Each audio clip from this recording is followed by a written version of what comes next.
आजकल बुद्धिवादी बहुत से निकल आए हैं संसार में और अपनी बुद्धि की उड़ान से जो चाहे वो पटांग दिखाकर और फिर कहते कि ये शिव जी तो भोले हैं। किसी का भोला होना बुद्धिवादियों के हिसाब से तो एकदम ही बेकार चीज है। आजकल जितना आदमी चालाक और धूर्त होएगा वही बड़ा यशस्वी हो जाता है। तो ये भोले शंकर,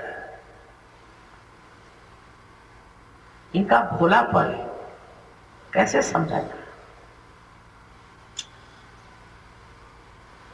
आजकल के संसार में तो लोग सोचते हैं जो आदमी भोला होता है वो बिल्कुल नगण्य है, बिल्कुल बेवकूफ। लेकिन शिव जी का भोलापन ऐसा है कि जहां वो सब कुछ है। एक समझ लीजिए जरूरत से ज्यादा कोई बड़ा ही श्रीमंत रईस आदमी हो जाए और उसको भी रख दिया जाए और उसका लोग धन उठा के ले जाते, तो लोग कहेंगे अजीब भोला आदमी है, इसके लोग धन चुरा रहे और इस पर कोई असर ही नहीं।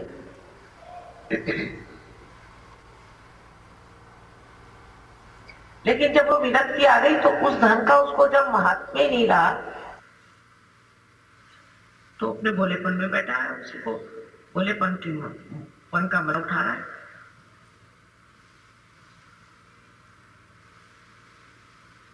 जब सब चीजें अपने आप हो ही रही है, सब जब कार्यान्वित ही है, तो शिव जी का उसमें अरे भाग क्या रह जाए कि वो भोलेपन से सब देखते रहे, कि वो साक्षी सुख होकर के शक्ति का कार्य देखते रहे। शक्ति ने सारी सृष्टि रचाई और शक्ति ने ही सारे देव देवताएं बनाए और उनके सारे कार्य बना दिए, उनकी नियुक्ति हो गई। और अब शिव जी को क्या काम? शिव जी को बस देखना मात्र, और उनके देखने में ही सब कुछ आता है। उनके भोलापन का जो असर है वो ये है कि जिस पे उनकी दृष्टि पड़ जाए वही तर जाए, जिसके तरफ उनका चित्त चला जाए वही तर जाए। कुछ उनको करने की जरूरत ही नहीं है, उनके लिए सब खेल। जैसे बच्चों के लिए खेल होता है, ऐसे परमात्मा के लिए भी ये सारा एक खेल है। वो देख रहे हैं उस भोलेपन में एक चीज और निहित है। जो भोला आदमी होता है, सत्यवादी होता है, अच्छाई से रहता है, वो जब देखता है कि कोई बहुत ही दुष्ट उनसे मुठभेड़ ले रहा है तब उसको बड़े जोर से क्रोध आता है। भोले आदमी का क्रोध बहुत जबरदस्त होता है। चालाक आदमी होगा तो वो क्रोध को इधर उधर घुमा देगा, उसको कुछ ऐसा बना देगा कि उसकी प्रखर जो कुछ किरणें हैं वो शांत हो जाए। लेकिन भोला आदमी जो होता है वो हंसते ही रहता है कि ये क्या मेरे ऊपर वार कर सकता है। ये शिव जी का जो गुण है वो हम सहयोगियों में आना जरूरी है। इस वक्त हम छोटी छोटी बातों को अभी सोचते रहते हैं। 17 मरतबा सोचेंगे किसके लिए क्या करना चाहिए, कहाँ के लिए क्या करना चाहिए, इसकी योजना कैसे करनी चाहिए, प्लान कैसे बनाने चाहिए, दुनिया भर की।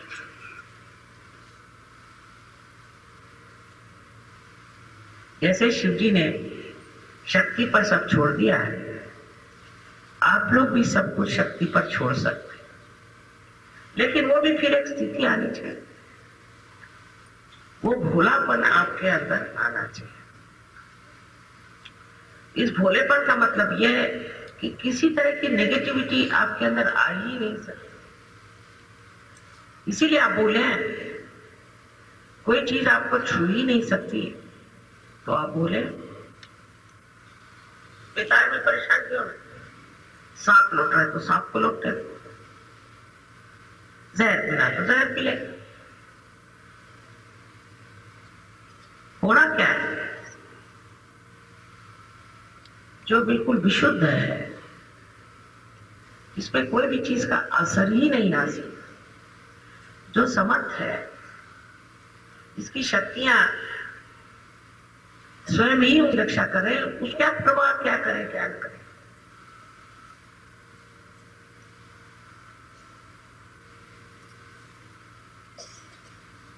ये शक्ति हमारे अंदर है, शिव तत्व से आती है, किंतु शिव तत्व को प्राप्त करने के लिए पहले आत्म साक्षात्कार होना चाहिए।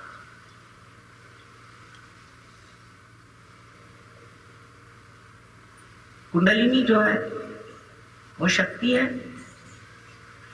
और चक्र जो है ये सीढ़ियां, इन सब सीढ़ियों से चढ़ के आखिर प्राप्त एक ही करना है, वो है शिव तत्व।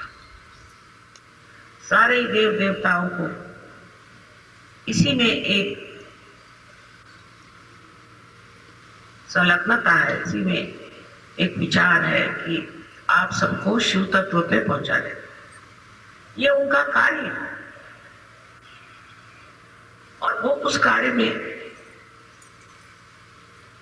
पूरी तरह से लगे हुए। वो ये नहीं पूछते इसमें हमारा क्या होगा,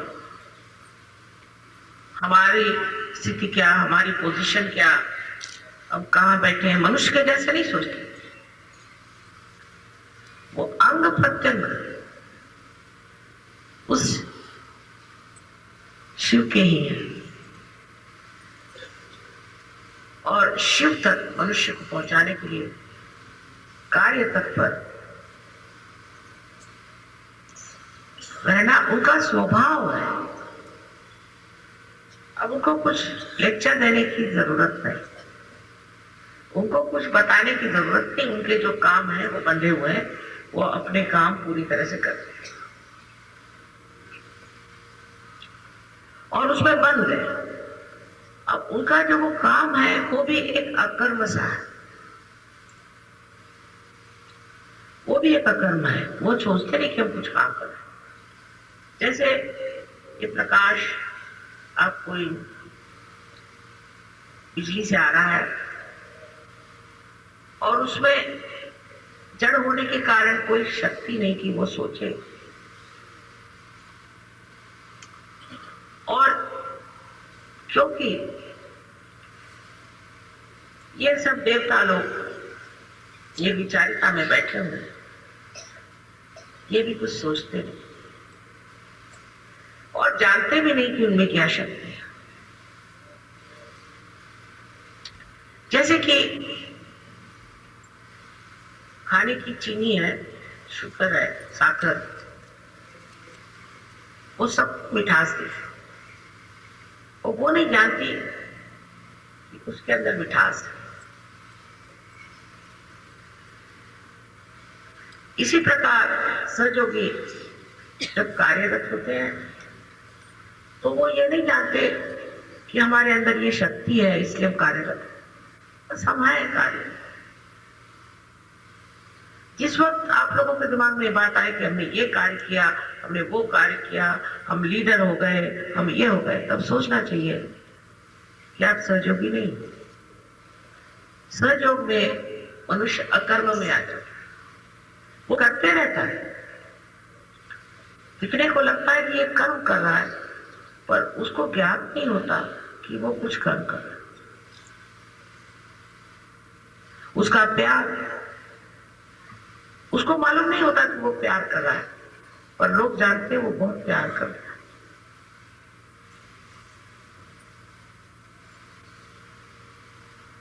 इस प्रकार हमें समझ लेना चाहिए कि आत्म साक्षात्कार क्या। एक है आप स्वयं जो है सो, और आप अपने को शीशे में देख रहे हैं, वो आपका प्रतिबिंब है। आप है और आप शीशे में देख रहे हैं, वो एक प्रतिबिंब है। और उस प्रतिबिंब को देखने की जो क्रिया है, देखना मात्र जो है, एक तीसरी चीज है। इस पर आप 3 दायरे में घूम रहे हैं। एक तो आप देखने वाले, एक जो आपको दिखाई दे रहा है, और जो देखने के लिए। ये तीनों ही चीज खत्म हो सकती। कैसे? इधर आप ही शीशा बने, आप ही अपना आईना बन गए।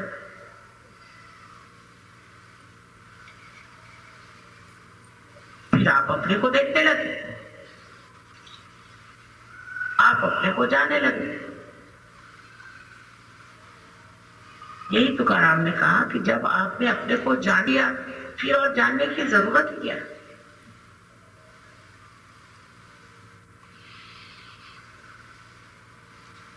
तब ये 3 दायरे टूट करके आप स्वयं में स्थिर हो गए। यही स्थिरता जब पूरी तरह से बन जाती है, तब कहना चाहिए कि शिव तत्व स्थिर है, क्योंकि शिव तत्व अटूट है, अटल है। इस शिव तत्व में जब आप बैठ जाते हैं, तो आपको ऐसा नहीं लगता कि आप कुछ कर रहे हैं, आप अपने में समा रहते हैं। फिर आप ये भी नहीं खोजते हैं कि मुझे कुछ और करना चाहिए। जैसे आजकल बहुत से लोग कहते हैं हम बोर हो गए, क्योंकि आप अपने को देख नहीं सकते, आप अपने साथ रह नहीं सकते। आप अपने साथ 5 मिनट बैठे तो आपको तो भाग खड़े हो जाए। और मेरे लिए तो अपने साथ बैठना सबसे बात। इस रस को जब आप प्राप्त करते हैं, तब एक भोलापन आपके अंदर है। कोई कहेगा कि वो तुमको ठगा रहा है, तो ठगा, वो तुमको मारने आ रहा तो आज, वो तुम्हारा ये बिगाड़े तो बिगाड़े, आगे होगा। अगर हम आत्मा है और इसे कि कोई नष्ट नहीं कर सकता, तब हमें कौन नष्ट कर सकता। किंतु ये विश्वास हमारे अंदर बैठना बड़ा मुश्किल। आत्म साक्षात्कार के बाद आप सहयोगी हो गए, लेकिन शिव योगी होने के लिए परम विश्वास है। अब जैसे कोई साहब जा रहे हैं तो कहेंगे भाई वहां कर्फ्यू, हम कैसे जाएं। आप सहयोग, आज तक इस बंबई शहर में कोई भी सहयोगी को नुकसान नहीं। आप भूल गए, आप सहयोगी, आपके आगे पीछे देवदूत गण सब लगे, लेकिन जैसे ही आपका विश्वास उठा, आगे जाओ मरो। और जब विश्वास बना रहा तो आप चले जा रहे।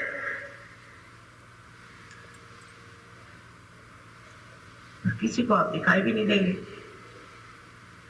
और जिनको दिखाई देंगे कोई पार हो जाएंगे। ऐसे नाना भी प्रश्न हमारे अंदर आते हैं, क्योंकि हम मानव है अभी, और तरह तरह की असुरक्षितता, इनसिक्योरिटीज हमारे अंदर बनती। और उनकी वजह से हमारे विश्वास जो है टूटते जाते। दूसरी बात कि हमसे कोई गलतियां नहीं होती, ऐसी भी बात नहीं है। कुछ गलतियां हो जाती, उस गलतियां होने के फलस्वरूप एक तरह का हमारे अंदर भय आता है। लेकिन शिव जी की विशेषता यह है कि वो क्षमाशील है, क्षमा के सागर। आपके गलतियां तो भी कुछ नहीं, एक बार आप उसके दरवाजे में बैठे हैं तो क्षमा कर देते हैं आप पूरी तरह से। तब आपको भय क्यों हो? दूसरा वरदान उनका है निर्भयता। बिल्कुल निर्भय होना चाहिए। उनकी कोई सेना नहीं है। आपने तो जाना ही है कि जिस वक्त अपनी बारात लेके वो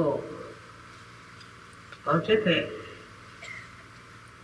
तो पार्वती जी को तो शर्म आ रही कि कोई एकाक्ष लेके पहुंचे, कोई लंगड़े, कोई पागल दिखने वाले हिप्पी जैसे लोग कुछ होगा साथ में, अजीब सजीब लोगों को लेकर पहुंचे बारात।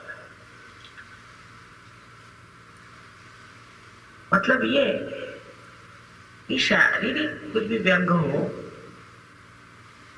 और जनसाधारण के लिए ऐसे लोग कुछ विक्षिप्त से लगे और विचित्र से लगे, अवघड़ लगे, लेकिन उनके अंदर शब्द। इसीलिए शिव के लिए कोई भी प्रावधान की जरूरत नहीं। उनके मंदिरों में कुछ सोने चांदी के चढ़ावे की जरूरत नहीं, मुक्त बैठे। किसी भी चीज में ऐसी शक्ति नहीं कि उनकी शोभा बढ़ा, ऐसी कोई संसारिक दृष्टि से मूल्यवान कोई सी भी ऐसी वस्तु शिव जी के लायक नहीं। इस तत्व को हमारे अंदर आना बहुत जरूरी है। आज समाज में, संसार में अगर देखें तो पैसे का मूल्य जरूरत से ज्यादा है। हर आदमी पैसे का ही मूल्य देखता है। किस चीज में पैसा मिलेगा, क्या करने से पैसा मिलेगा।